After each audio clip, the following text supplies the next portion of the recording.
Hello.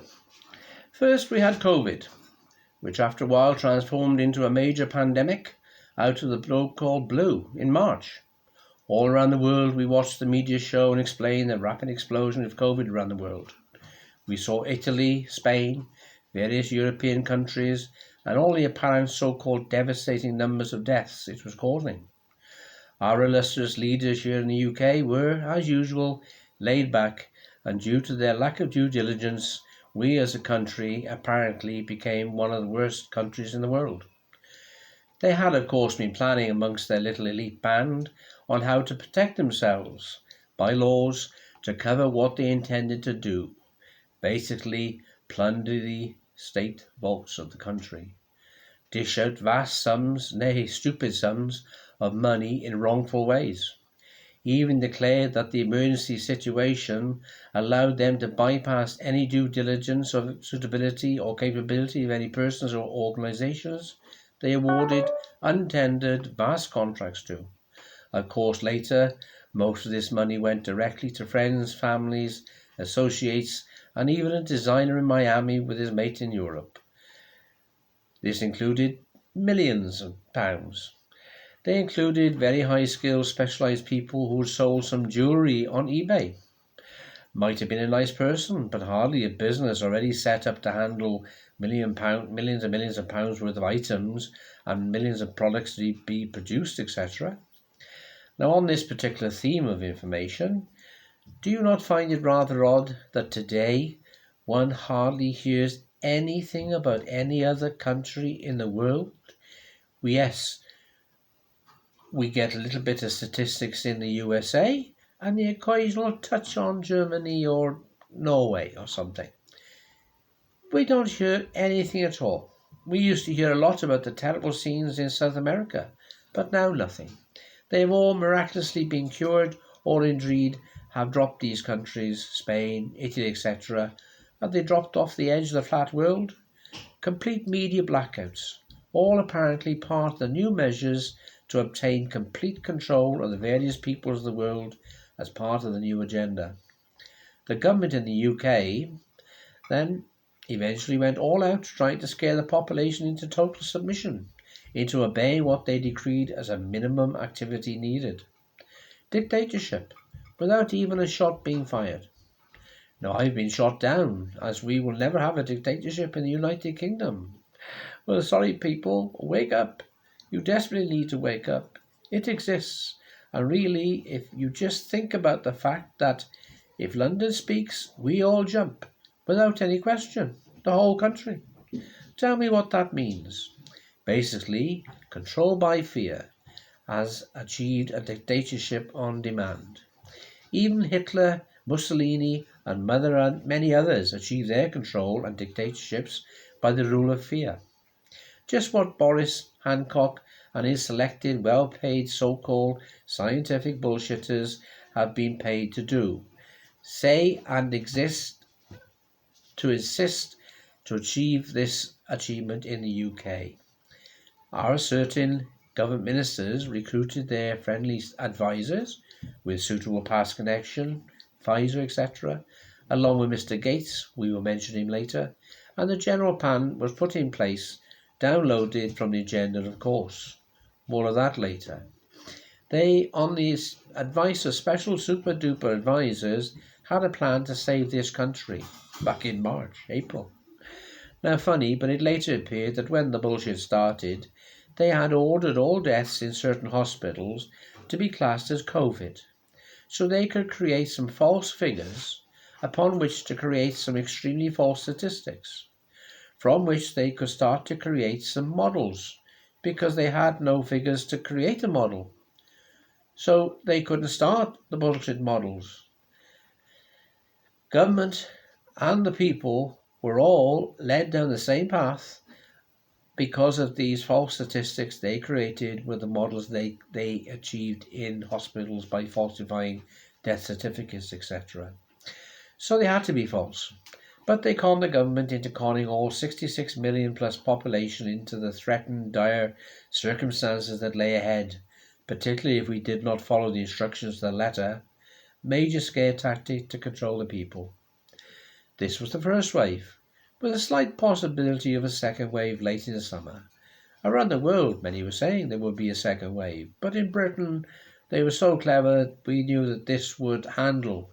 We would get over it after the second wave. Very doubtful if it stretched to the late summer or autumn. But we might have one in late summer if we, the people, not the government or the country, but the people, were not careful. And we ignored all instructions in which we would have degrees of shutdowns and various harsh restrictions. So we moved on. The government went ballistic and they're dishing out billions of pounds to friends, family, and basically anybody in the loop without any accountability whatsoever. Many good companies changed their roles, designed and developed ventilators, etc. They were promised contracts for these because these were deemed urgent. Most companies, of course, did not get contracts and lost a lot of costs due to certain government ministers and civil servants being far more in favour of friends and without any tenders at all. Basically, corrupt awarding of enormous funds and hiding behind something they drew up to protect themselves when COVID started. Seems a bit obvious that it was planned, as they had already organised this wrongful way of spending such vast sums of money, and mostly to friends and connections, where invariably, with good journalistic investigations and specialised financial service investigations, it will probably later attract major financial rewards and involvements between the people insisting and organising the award of these lucrative contracts, without any real queries or due diligence. It may well be investigated, their protection taken away and nullified, with those guilty eventually being punished harshly in some way.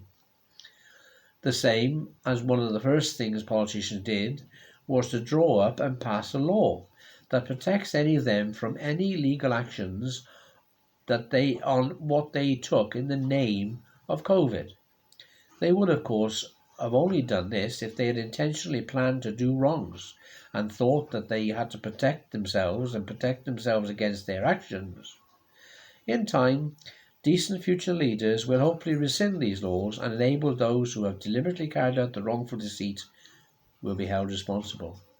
I know here in the Club UK, one of our intentions in the end will be to get to the bottom of all this virtually corruption. Ever since they have done what they want to and when they want to, at the same time believing themselves above all and beyond reproach. We the people, long term, will suffer greatly. I will not go into COVID, falsifying deaths, care homes and things that will come to pass as being possible genocide. Those involved will be punished harshly. We do have an exceptionally good judicial system in this country, in general, but it cannot be trusted to truly represent the people versus the state. So, when the time is applicable, we will have to have and force a new independent Nuremberg-style trial and potentially have an element of worldwide judiciaries who will not be swayed by the government. Now, of course, the second wave is now really here. And, of course, surprise, surprise, we may have a third wave after Christmas. There is a shock, with all of us underlings being blamed. Of course, not the wealthy. It's becoming that all too regular members of the wealthy, even those who do know the rules and use their positions to so-called go after others who flout the rules, paying for their jobs and resignations, etc., are indeed flouting the law with very petty penalties, not even big fines, whereas the normal everyday man could face £10,000 fines. As usual, the rich have far more protection and favours than the poor, even in the pandemic. We even read today that there is a move for government to give free universal travel passes for the very wealthy, or who they declare eligible, which will allow them to travel anywhere and at any time without restriction. Not exactly a form of leadership. No, yet again another point of proof that current government is going down the road of the agenda for one world order and reset, at any price, especially if it is detrimental to the majority of the people. I think I will expand more on this next time. I believe there are various books and someone even said a film was made on COVID. I have not read or seen such things, but believe now that we are about to see things happening that people said would never happen. They vowed it was all conspiracies, but reluctantly to many senior people as they are not prepared, and so we should expect a much harsher lockdown in the near future. Even days, the way they're changing their tune by the hour. With even the military eventually being put on the streets to help the police in the future, as Boris and Hancock have alluded to on more than one occasion. Until next time, please stay safe.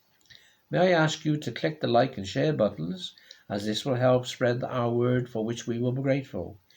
Also, please subscribe and click the ringing bell, which should advise you when another video is put up, hopefully about every 2 days. In the meantime, we would ask you to join us and help us, even give the narratives on these videos better than I can, help us organise a really respectable nationwide organisation that have the guts to stand up against our politicians, because the politicians really do not give a monkey about us. You will see over the last 8 months that everything they cow down us to be wrong about conspiracies, etc., are becoming truthfully right and open. And this is one of their panics now, that they are losing control of us, and yet they have an agenda to meet next year. Hence, now they're talking of potentially closing for Christmas. But the scientists apparently knew what to do in March and April. Hasn't got very far, has it? See you tomorrow. Bye.